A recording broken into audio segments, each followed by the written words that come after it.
Y ahora sí, a la espera de la apertura de Wall Street, con el análisis de la tarde que pasa por ese líder que oficialmente está muerto, del que hablábamos al inicio de este Conexión Milar, al igual que su comandante fundador, el de Wagner. La alguna vez poderosa compañía militar privada rusa, que perdió el favor del Kremlin después de un motín abortado en junio, se ha visto sumida en una incertidumbre aún mayor en los últimos días, desde el pasado miércoles, cuando su líder, Yevgeny Prigozhin, murió en un accidente aéreo. Las autoridades rusas dicen que las pruebas de ADN realizadas en los cuerpos recuperados de ese sitio de la región del Ter confirmaron que Prigozhin y otras 9 personas, todas enumeradas en esa lista de integrantes de ese vuelo, habían muerto en el accidente, del que todavía poco se sabe. Ahora la atención se centra en si Wagner,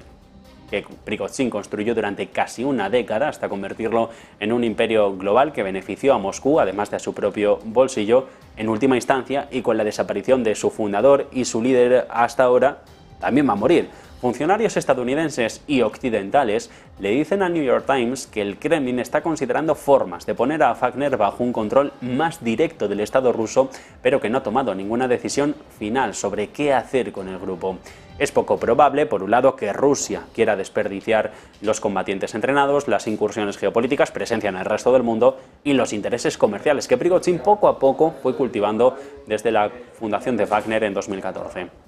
Su equipo ha operado en al menos 10 países, en todo el mundo, alrededor del globo, pero encontraron una manera de neutralizar a esta organización que planteó una de las mayores amenazas para el mandato de Putin durante los últimos 23 años y manteniendo al mismo tiempo el poder de combate y sus vínculos globales, sigue siendo una tarea particularmente compleja, dada la enemistad de largo plazo entre los combatientes y el sector privado, ejército público,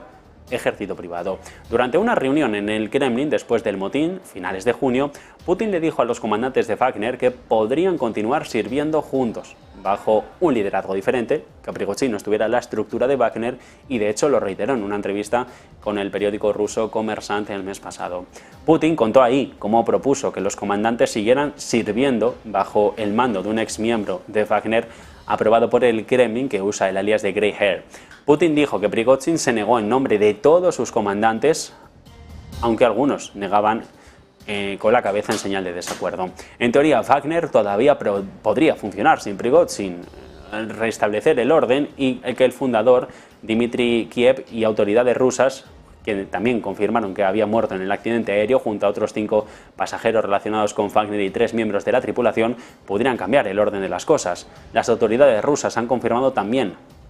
que todos estos han fallecido en el accidente aéreo, que ahora, en lo que hay en Wagner, es un gran vacío de poder. Ninguno de los comandantes fallecidos ha aparecido en público o ha emitido una declaración desde el accidente, a pesar de las repetidas promesas de un próximo anuncio en los canales de Telegram afiliados a Wagner. De hecho, no está claro si esos comandantes tendrían el capital político ruso para encabezar la operación más amplia, ya que otras élites probablemente podrían comenzar a rodear los activos más lucrativos de todo el negociado de Prigozhin en los últimos años.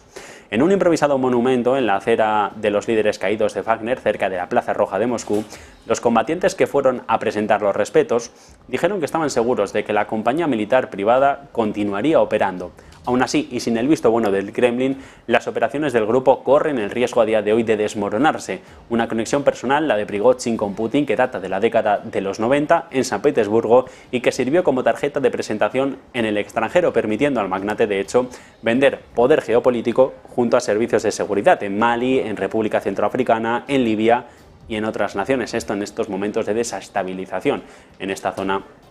del continente olvidado. Incluso después del motín, Prigozhin, que manejaba la parte comercial del grupo, volaba a ubicaciones en África tratando de tranquilizar a los clientes y continuando sus operaciones sobre el territorio. Vimos algún que otro vídeo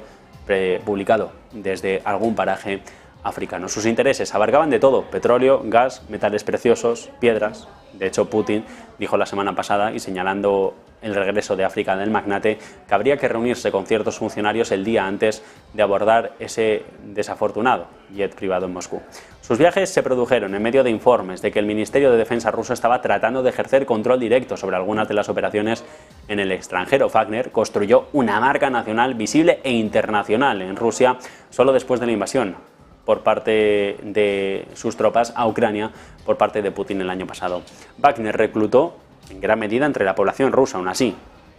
como entre las prisiones del país, fue elogiado en las noticias estatales durante su campaña para mantener la ofensiva sobre algunas de las ciudades ucranianas. La publicidad acompañada también, y en otros casos, por otros territorios, una publicidad en el que se tienen en cuenta otras actividades y otros problemas de los que hablaba Prigozhin como contraparte de ese ejército privado por parte al ejército público del Kremlin, de Vladimir Putin, un mandatario que de momento no se ha vuelto a publicitar en las últimas horas. Las operaciones del grupo corren ahora el riesgo de desmoronarse y, entre tanto, el mandate vendiendo ese poder geopolítico, tranquilizando a los clientes y el foco puesto en África. El Ministerio de Defensa ruso, de hecho, sigue pendiente de todos estos asuntos por lo que pudiera suceder. Entre tanto, el primer punto del análisis de la tarde. El segundo